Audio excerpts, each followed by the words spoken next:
Hello, I'm Molly, and this is Care Experts, brought to you by CareCredit and Pets Best.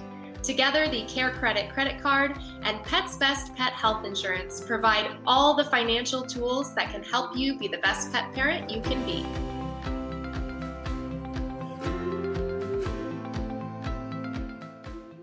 Today, we are talking about dog treats and supplements. What's best for your dog? Every dog loves a treat, but let's find out what's best. And today we're talking to Larry Keller from the Lewis Animal Hospital in Cincinnati, Ohio. Thanks, Larry. Hi. Hey, Molly, how's it going? Good. Okay, so let's talk about dog treats. There is a whole wall of treats at the pet store, and you walk in and you're looking for what's best. What do we look for in a dog treat? What you're looking for in a dog treat is you're looking for a treat that's the appropriate size for your dog. You want to make sure that you don't have a Chihuahua and get a treat that's bigger than their head. You want to make sure that you don't get a medium-sized dog and give it a Chihuahua-sized treat that could actually have problems to get lodged or have any issues with that. So that's one of the first things you want to do. You want to make sure that that the treats you're getting, not a bad idea to look at the calorie content or just see, how much they recommend you give for that size. You also want to make sure that the ingredients, don't look suspect. Okay, so tell me, these teeth cleaning dog treats, do they work? Yes, they some of them do. It's not. So the one thing I'll preface it with is I really like these treats, but they do not replace a good dental cleaning. And if dental treats are awesome because they kind of help break down the tartar. They make it easy for the dog to chew and really get into it and really break that stuff down. They have had some problems in the past with some of the dental treats with their digestion and the intestinal tract. But through the years, they have actually really, really worked on that, and they become very safe. So I really like a lot of them. A couple of the treats also have enzymes in them to help break down the tartar. So what about pig ears? Yeah, pig ears are very common as well. I'm not as big of a fan of those as they have a lot of fat and stuff in them, and it doesn't do the best job in the world of cleaning the teeth. A lot of dogs really like them. So it just seems like I think there's better options out there for you than that. And I like if you're going to get a treat and you're going to use it for teeth, get one that's designed just for teeth. And would you say that multivitamins are necessary for dogs? If you are feeding your dog a commercially available diet that has had a vet nutritionist on staff, um, I don't think that a multivitamin is an absolute. Now, there are some supplements that are great to give your dogs that can really help them. An example would be glucosamine. I really like glucosamine. Again, some of these diets are starting to get glucosamine into their food. MSM, essential fatty acids, fish oils. A lot of essential fatty acids and fish oils can also help with the skin. So I like those supplements to go in there as well. And eventually, so it seems like a nice treat to try and get your dog a treat that has that in there.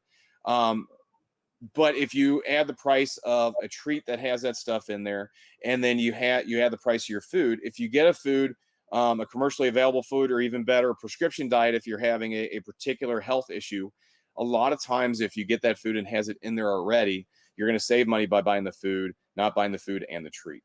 And a specific question on that, do you think there are any particular supplements that are good for healthy joints in dogs?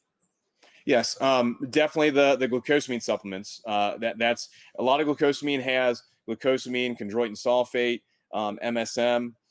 Again, essential fatty acids can always go in there. What I will caution you on is to make sure that if you get a supplement that has glucosamine in particular in it, make sure that the research has been done on it. And what I mean by that is that there's something called bioavailability. And what bioavailability is when the dog takes the medicine into their body and it actually gets digested and used in the body. A lot of times, in the past, veterinarians have talked to people about using a humanly available glucosamine supplement to use. And that's great. And sometimes it works really good. But the research has not been done to make sure that actually works with a dog's body. Glucosamine, a lot of supplements in general are considered nutraceuticals. And all nutraceuticals have to do is to prove that they have that amount of whatever it is in it. For instance, you have to have a glucosamine that has 1,500 milligrams in it. And they have to guarantee that that's what it has. But that glucosamine may not be bioavailable, meaning that they eat the treat or eat the chew or whatever it is, and it literally just goes right through the intestinal tract and comes out the other end. And they don't actually utilize any of it. So it's expensive to do this research too. But the good companies out there have done it. And those are the ones you want to stick with. Thank you. That's fascinating. So, fiber for dogs, I want to ask about. Is it good, bad? Yeah, fiber, as long as you're using it for the proper reasons. If you have a dog that has constipation, which is not an extremely common thing, you can add some fiber to their diet. I've had some dogs that have some runny stools that can actually they add fiber or pumpkin to their diet can help. Again, this is something that you really want to work with a nutritionist or your veterinarian on before you just go out and grab it and buy it and do it. Fiber is one of those things that is kind of weird in the way that it acts, and the fact that traditionally when we started using fiber, we used it to cause a bigger volume of stool and to help out with constipation. But we've found over the years is actually a milder version of fiber can actually help in some cases with dogs that have loose stool by adding a little bit more form to it and helping it get through. But it's a very, very slippery slope or a very, very thin line that you run by deciding on what you do with what and how you add it in there. I'm not a big fan of just going out and buying fiber and adding it without having a conversation with someone first. Great, thank you. And another specific question on omega supplements. Should we use them for healthy heart and fur? What's your opinion on that? This is something that I believe that these supplements are actually designed more for dogs that have health problems to begin with. Again, and you can use it for instance, if your dog has a lot of dandruff, I think that's a great use for it. And again, make sure you stay within the dose because you don't want to give them too much. It's just not only a waste of money, it doesn't really help them at all by giving them too much. As far as your normal dog that walks around and has no health issues whatsoever, do I think you need to go out and buy a supplement to help them? As long as you're on a very good commercially prepared diet, I do not. I don't. I think that a lot of times that we feel guilty about not giving our dogs what we're getting, but we also our diets are designed a lot different than theirs, and they have a diet that's designed to have everything in it they need, and there's really no need to give them anything more unless you find that there is a health issue or something that goes along with it. And again, something that your veterinarian can help you with. Again, if you're talking about skin problems, joint problems, actually omega-3s really help a lot with, things like that. Those are things that you would talk to your veterinarian and figure out what can help you out with that. So do you feel like probiotics are necessary for dogs? I really like probiotics. I think there's really a place for probiotics. I use probiotics a lot in my dogs. Do I think your run-of-the-mill dog needs a probiotic all the time? No, I don't. I think that if you have a dog that does get chronic diarrhea or seems like he has a lot of stomach issues, a lot of vomiting or something like that, I think a probiotic can help quite a bit. I think that probiotics are something that has been one of the best nutraceuticals, for lack of a better way of putting it, over the years that we've had. Again, you just want to make sure it's a good quality product. There are a lot of products out there right now, especially in the nutraceutical category, that people have gone to try and make money on. And you go to Amazon or you go to Walmart or whatever, there is so many there. It's mind numbing.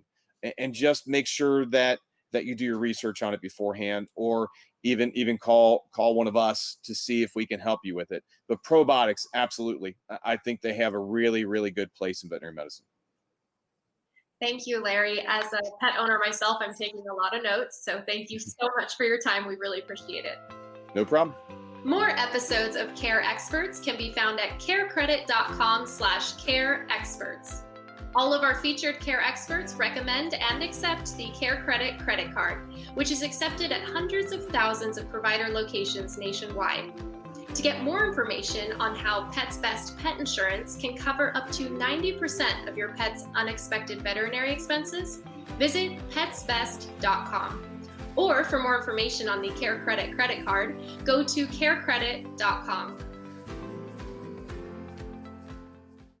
Thanks for joining us on Care Experts with CareCredit. If you enjoyed this episode, please subscribe and share with friends and family. And stay tuned for new episodes every week.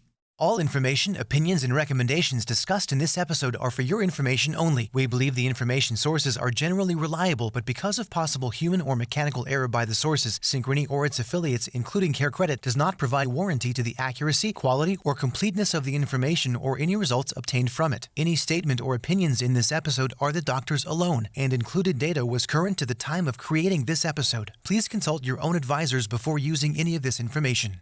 Pet insurance coverage offered and administered by Pets Best Insurance Services, LLC, is underwritten by American Pet Insurance Company, a New York insurance company headquartered at 6100 4th Avenue South, Suite 200, Seattle, Washington, 98108. Or Independence American Insurance Company, a Delaware insurance company located at 11333 North Scottsdale Road, Suite 160, Scottsdale, Arizona, 85254. Pets Best Insurance Services, LLC, California agency number 0F37530, is a licensed insurance agency located at 10840 Ballantine Commons Parkway, Charlotte, North Carolina 28277. Each insurer has sole financial responsibility for its own products. Please refer to your declarations page to determine the underwriter for your policy. Terms and conditions apply. See your policy for details.